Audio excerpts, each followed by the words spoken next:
Hey, it's Clary, and today I'll be showing you how to find the best plan for you.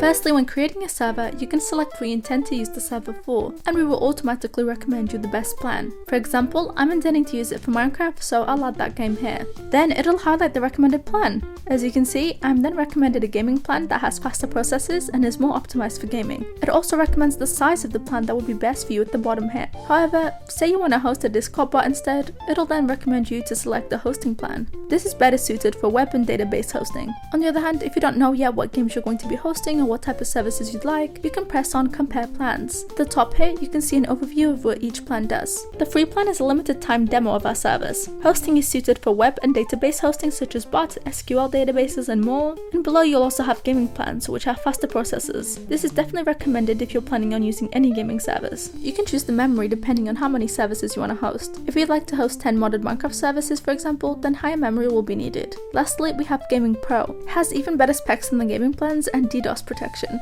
To see the specific specs of each plan, you can scroll down here as well. As you can see, the Gaming Pro plan has an amazing processor, anti-DDoS protection and much more. Depending on what you want to know more about, you can simply scroll down and check that out. From all that information, you can then make an informed decision, and all you have to do is select the location closest to you and create your server. Thank you so much for watching. I hope I was able to help you set up your server. Bye guys!